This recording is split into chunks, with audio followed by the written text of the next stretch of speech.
আজকের জুমার আলোচনার বিষয় হচ্ছে মাদ্রাসার যারা পরিচালক থাকবেন, মাদ্রাসা কীভাবে চালাতে হবে, মাদ্রাসা কীভাবে এগিয়ে নিয়ে যেতে হবে, এই বিষয়ে যারা অ্যাটেন্ড থাকবেন তাদের কেমন হওয়া উচিত। কোরআন ও সহিহ সুন্নাহর আলোকে আজকের জুমার খুতবার সময়ের ভিতর যতটুকু পারা যায় ইনশাআল্লাহ এই বিষয়ে আলোচনা করার চেষ্টা করব। আমা তাওফিক ইল্লা বিল্লাহি আলাইহি তাওয়াক্কালতু ওয়া ইলাইহি উনীব। সম্মানিত উপস্থিতি, আমরা জানি যে আজকে হয়তো আমাদের এই জামানায়, আমাদের এই যুগে ইউনিভার্সিটি, কলেজ, স্কুল, মাদ্রাসা, বিভিন্ন শিক্ষা প্রতিষ্ঠান, সেটা ইসলামিক হোক আন ইসলামিক হোক, এরকম অনেক প্রতিষ্ঠান আমরা আমাদের চারপাশে দেখতে পাচ্ছি। কিন্তু আসলে এরকম প্রতিষ্ঠান ইসলামের প্রাথমিক জামানায় কিন্তু ছিল না। ইসলামের প্রাথমিক জামানায় শিক্ষা প্রতিষ্ঠান হিসাবে ছিল কি? মসজিদ। কি ছিল? মসজিদ।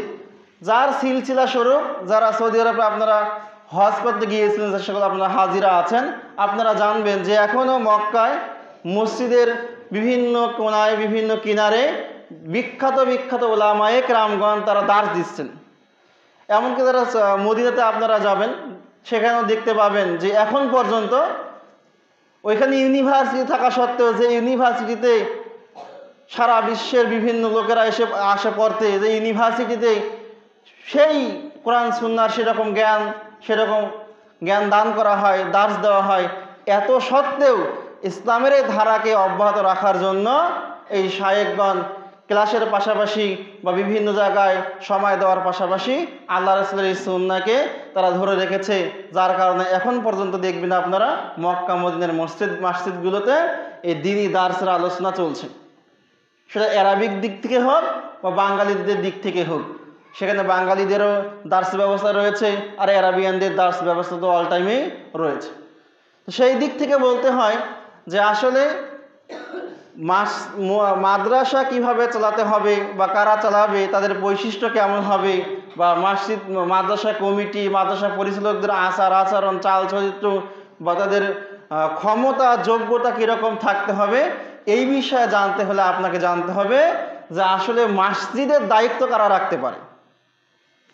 কারণ ইসলামের প্রাথমিক জামানায় মসজিদের দায়িত্ব যারা ছিল এবং আল্লাহ যাদেরকে মসজিদের দায়িত্ব অর্পণ করেছেন, বা আল্লাহ তাদেরকে মনে করেছেন যে এরা হলো মসজিদের দায়িত্ব অর্পণ করতে পারবে, গ্রহণ করতে পারবে, নিতে পারবে, দায়িত্ব চালাতে পারবে, তো বুঝতে হবে এই সকল ব্যক্তিরাই মূলত মাদ্রাসা, স্কুল, প্রতিষ্ঠান তারা চালাতে পারবেন।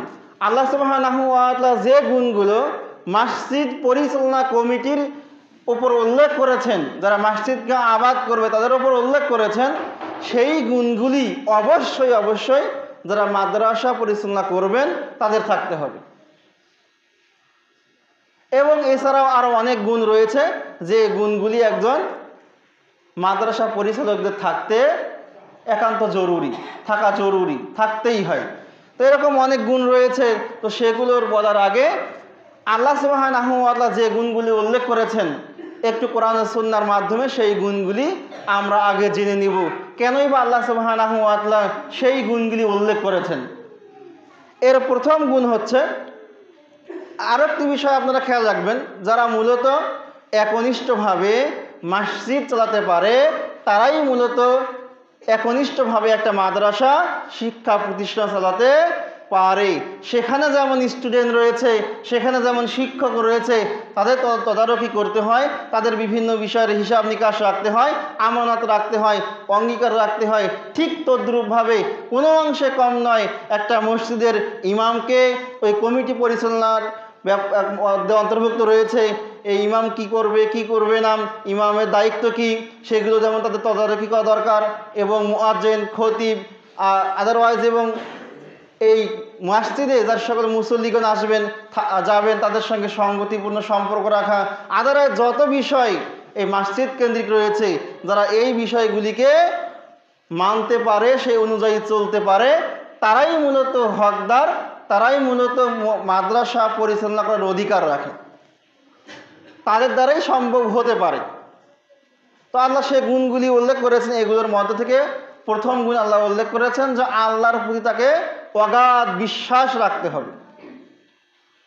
1 নম্বর গুণ, সে মসজিদ কমিটিরই হোক, মসজিদ পরিচালনাকারী হোক, আর মাদ্রাসা স্কুল পরিচালনাকারী হোক, তাকে অবশ্যই, সে যদি মুসলিম হয়, তাকে অবশ্যই আল্লাহর প্রতি অগাধ বিশ্বাস রাখতে হবে।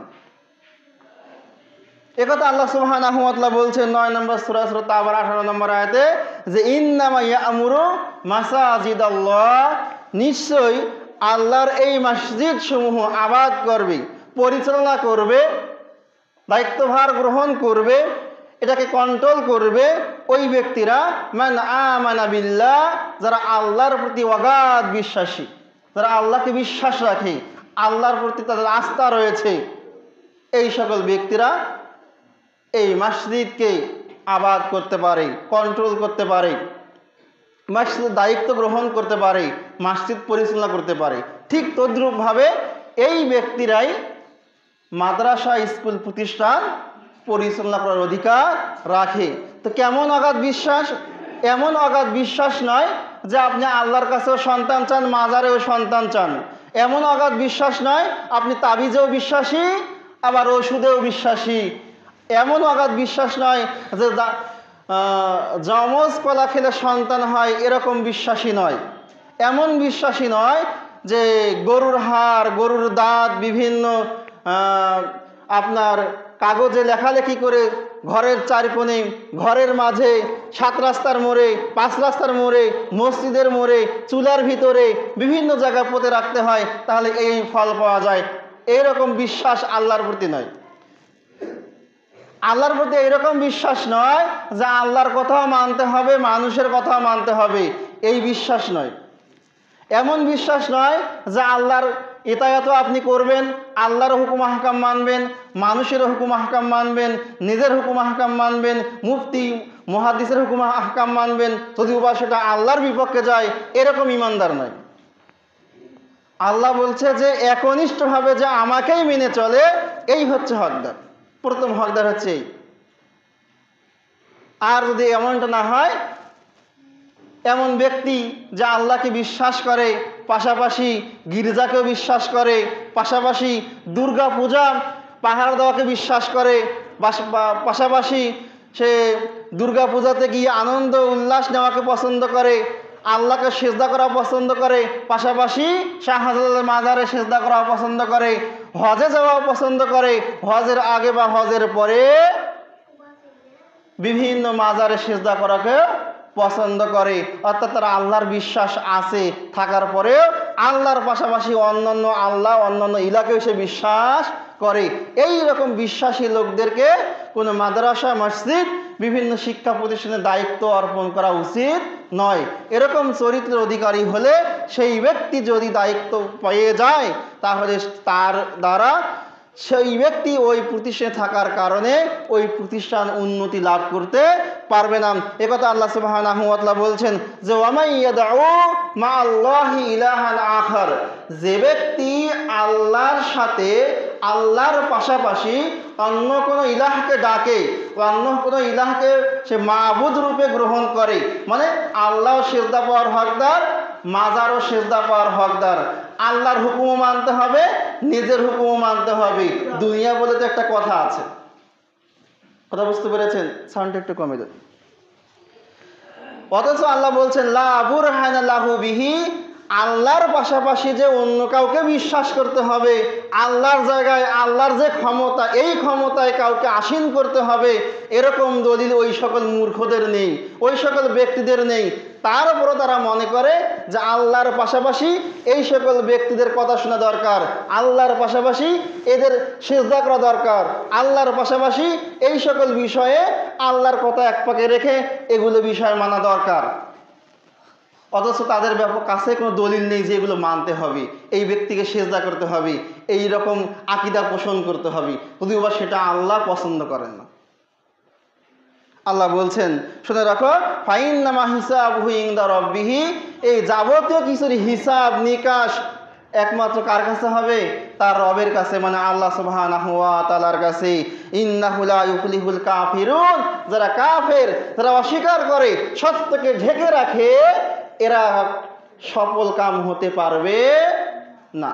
তার মানে এখন বোঝেন এর যত দিক নেওয়া যায় তার মধ্যে একটা দিক হচ্ছে এই, যদি এরকম ব্যক্তি মসজিদ অথবা মাদ্রাসা বা স্কুল প্রতিষ্ঠানের পরিচালনা কমিটির অন্তর্ভুক্ত হয়, তাহলে এই সকল ব্যক্তি একজন থাকলেও আল্লাহ বলছেন ইন্নাহু লা ইউফলিহুল কাফিরুন, কাফেরেরা সফলতা লাভ করতে পারে না, পারবেও না। তার মানে ওই ব্যক্তি দায়িত্বে থাকার কারণে ওই মাদ্রাসা ওই মসজিদের কোনো উন্নতি হবে না। তবে হতে পারে কেমন, যেমন হিন্দু, খ্রিস্টান, বৌদ্ধ, নাসারা, বেধর্মীদের শিক্ষা প্রতিষ্ঠান উন্নতি হয়, সেরকম উন্নতি হতে পারে। কিন্তু আল্লাহ সুবহানাহু ওয়া তাআলার রহমতের যে উন্নতি, হিদায়াতের যে উন্নতি, করুণার যে উন্নতি, এই উন্নতি সফলতা লাভ করতে পারবে না।